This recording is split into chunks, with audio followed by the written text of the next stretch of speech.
Salut à tous, c'est Pangdash et bienvenue sur cette vidéo qui aujourd'hui va parler questiosophie et en l'occurrence le cœur, la question. Il est assez intéressant de se rendre compte que la question a un sens à partir du moment où il y a une recherche pour répondre à cette question.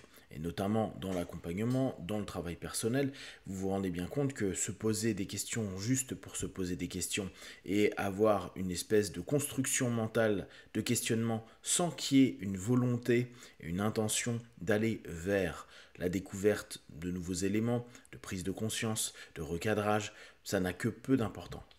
Ce qui est assez intéressant, c'est de se rendre compte que beaucoup de personnes peuvent maintenant utiliser des questions comme, bien sûr, des cheminements rhétoriques, mais également comme des orientations pour demander quelque chose.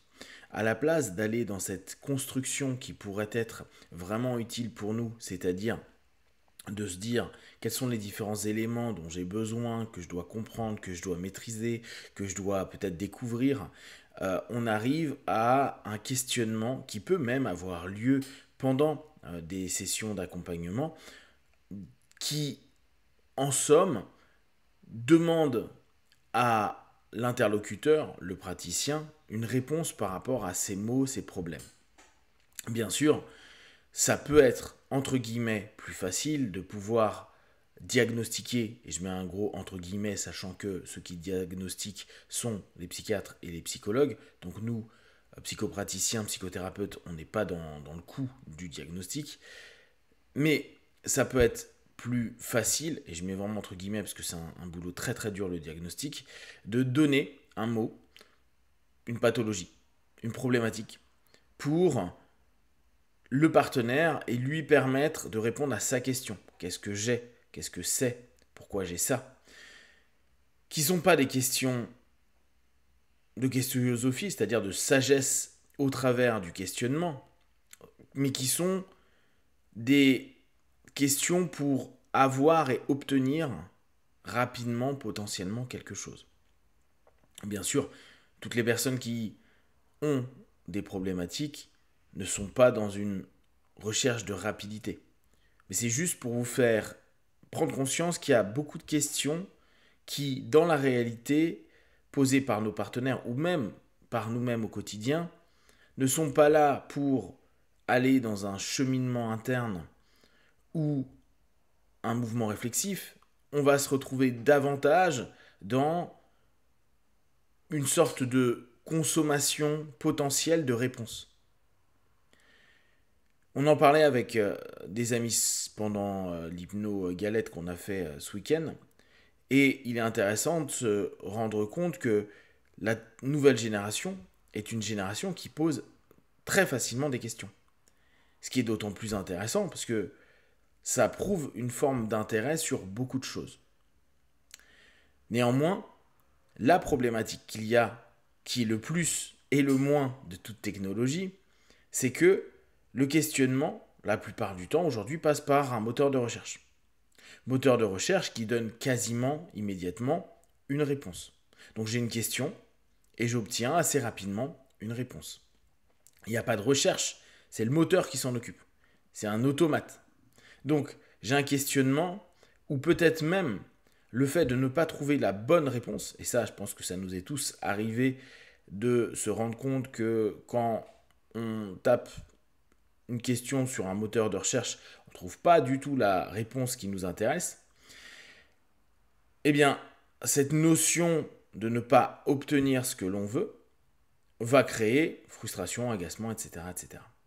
Alors, en plus, si on suit un peu l'actualité, et je vous en avais déjà parlé sur les IA, un chat GPT qui peut potentiellement répondre à toutes nos questions peut tuer le sens de la question. Non pas dans le sens de l'intérêt de se poser des questions, mais de rechercher les réponses sur les questions qu'on se pose. Et rechercher les réponses, ça peut, ou ça pouvait être un cheminement qui était organique plutôt que mécanique. Et là-dessus, on va certainement, et là, je vous remets en lien avec la vidéo sur le langage, perdre un ensemble d'éléments utiles pour notre connaissance, ne serait-ce que par la recherche. Avant, c'était au travers des encyclopédies. Là encore, c'est pas mieux ou moins bien. C'était juste que la démarche, elle entraînait un mouvement, une intention, aller prendre son dictionnaire, ou carrément, si on avait une encyclopédie, aller prendre l'encyclopédie, chercher, prendre le temps de chercher. Juste cette notion-là. Je pose une question pour chercher une réponse, pour aller en recherche, pour enquêter, pour découvrir. Tout ce process, encore plus dans l'accompagnement, mais beaucoup aussi dans le développement de soi, c'est de se dire, qu'est-ce que je suis en train de trouver? Quelle est cette quête? Quel est ce cheminement? Quelles sont les fausses pistes? Quelles sont les homonymies, par exemple, qui vont m'emmener vers des éléments où, en fait, j'utilisais quelque chose, où je voulais avoir une réponse sur quelque chose qui avait un autre sens. Toute cette action peut se perdre. Ça ne veut pas dire qu'elle va se perdre. Peut se perdre. Par cette notion, par cette facilité d'obtenir la réponse.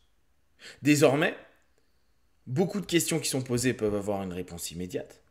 Ou beaucoup de questions demandées sont simplement des orientations de suggestions indirectes pour obtenir une action, une réponse de quelqu'un ou de quelque chose. Ce qu'il est intéressant de garder en tête dans notre processus de questionnement, de questiosophie pour soi-même, c'est à chaque question que je me pose, je suis prêt à prendre le temps et faire l'effort d'aller trouver la réponse qui va me convenir et non pas potentiellement la réponse qui pourrait être juste un mot fourre-tout. C'est ne pas prendre forcément un mot diagnostic, mais prendre un mot pour après l'interroger et s'interroger à voir si à un moment donné, ça va connecter, ça va correspondre à ce que je suis en train de vivre, percevoir. La recherche à nouveau de la sémantique, la recherche de sa réponse, la recherche à voir si la réponse est juste par rapport à ce que l'on vit, ce que l'on perçoit, ce dont on a besoin, ce que ça crée. Parce que la beauté du questionnement, quand il est orienté, notamment dans l'accompagnement, a cette possibilité de venir secouer des valeurs, des croyances, des structures, des pensées, interrompre des patterns, parce que l'ensemble des questions qu'on se posait ne prenaient pas en compte peut-être la question qui va être posée à cet instant-là, et ne serait-ce que se poser ce type de questions-là, sans avoir de réponse, ne serait-ce que par la beauté, alors beauté j'exagère un peu, mais par la force de la question, va emmener une possibilité de faire dérailler le train qui tourne en rond dans notre esprit avec toujours les mêmes types de questions et toujours donc les mêmes types de réponses qui n'apportent pas l'élément ajusté pour nous-mêmes. Donc la question a vraiment cette possibilité de restructurer ou de déstructurer une pensée avant même de n'obtenir la moindre réponse au travers de tout ça. Vous, comment vous utilisez les questions? Alors bien sûr, il y a les questions du quotidien, mais est-ce que quand vous vous posez des questions pour vous-même, vous aimeriez avoir votre subconscient qui vous donne immédiatement une réponse? Ou est-ce que vous êtes dans une quête, un cheminement, pour aller capter les réponses, puis après les étudier, les travailler, les ressentir, les percevoir, et éventuellement sélectionner à un moment T, parce que peut-être qu'à T+1 sera plus juste, la réponse qui apaise, interroge, ouvre de nouvelles voies. Si vous avez des questions et des remarques, vous les partagez sur Facebook, YouTube, j'y répondrai le plus rapidement possible. Et comme d'habitude, de tout ce que je propose, ne prenez que ce qui est bon et juste pour vous tester, observer, analyser et conclure. Be one. Ciao.